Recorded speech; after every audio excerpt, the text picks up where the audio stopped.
ഇത് അബിയു.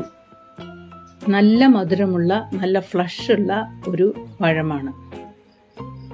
ഇത് സ്വീറ്റ് ലൂവി, നല്ല മധുരമുള്ള ഒരു പഴമാണ്. കണ്ടോ, ഇത്രയും പഴങ്ങൾ ഒരു കീടങ്ങളില്ലാതെയും രോഗങ്ങളില്ലാതെയും വളർത്തുവാൻ ഞാൻ ചെയ്തത് എന്താണെന്നറിയണ്ടേ? കണ്ടോ, ഇതുപോലെ പൂവാകുകയും കായാകുകയും ചെയ്യാൻ ഞാൻ ഉപയോഗിച്ചത് SPCയുടെ ബയോ ഗ്രോത്തും ബയോ സ്ട്രൈക്കുമാണ്. 5 ml വീതം 1 ലിറ്റർ വെള്ളത്തിൽ കലക്കി കുളിപ്പിച്ച് തന്നെ സ്പ്രേ ചെയ്തു. പക്ഷേ ഇപ്പോൾ ഒരു പ്രശ്നം, ഇതിൽ നീരൂറ്റി കുടിക്കുന്ന ഒരു കീടം വന്ന് ഇതിനെയെല്ലാം തിന്നുന്നു. നീരൂറ്റി കുടിക്കുന്നതും കടിച്ചു തിന്നുന്നതുമായ കീടങ്ങൾക്കെതിരെയും വേരുപുഴുവിനെതിരെയും പ്രതിരോധിക്കുന്ന ബയോ കൺട്രോളറാണ് ബയോ ഗാർഡ്. ഇത് ബയോ ഗ്രോത്ത്. ഇത് നല്ല വളർച്ചയ്ക്ക് വേണ്ടി ഉപയോഗിക്കുന്നു. ഇത് രണ്ടും കൂടിയാണ് ഞാൻ ഉപയോഗിച്ചത്. ആദ്യം തന്നെ ബയോ ഗാർഡ്. ഇത് ഞാൻ 15 ml 1 ലിറ്റർ വെള്ളം എന്ന അനുപാതത്തിലാണ് ചെടികളിലേക്ക് ഒഴിക്കുവാൻ വേണ്ടി കൂട്ടിയത്. ഇത് ബയോ ഗ്രോത്ത്. ഇതാകട്ടെ 5 ml മതി.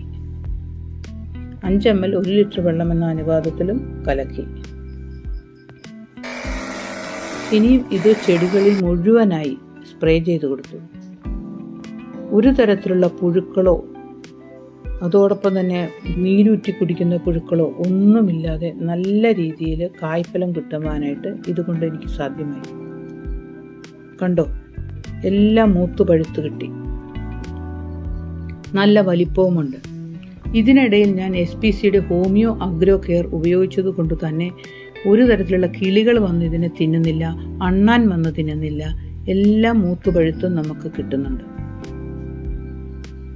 മാത്രവുമല്ല, ജൈവ രീതിയിലുള്ള ബയോ കൺട്രോൾ ആയതുകൊണ്ട് തന്നെ സേഫായിട്ട് നമുക്ക് ഉപയോഗിക്കാനും പറ്റും.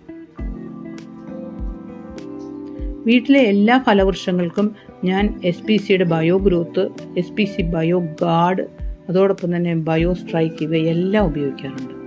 നല്ല റിസൾട്ട് ഉണ്ട് കേട്ടോ. എല്ലാം മൂത്തുപഴുത്ത് കിടക്കുന്ന കണ്ടില്ലേ? നല്ല വലിപ്പവുമുണ്ട്, നല്ല മധുരവുമുണ്ട്. മാത്രവുമല്ല വളരെ സേഫുമാണ്.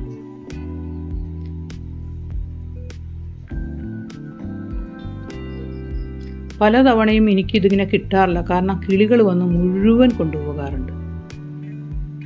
SPCയുടെ ഹോമിയോ അഗ്രോ കെയർ ഉപയോഗിച്ചതുകൊണ്ടാണ് നമുക്കിതുപോലെ കിട്ടിയത്. ഇത് അബിയു. കണ്ടോ, നല്ല വലിപ്പമുള്ള അബിയു.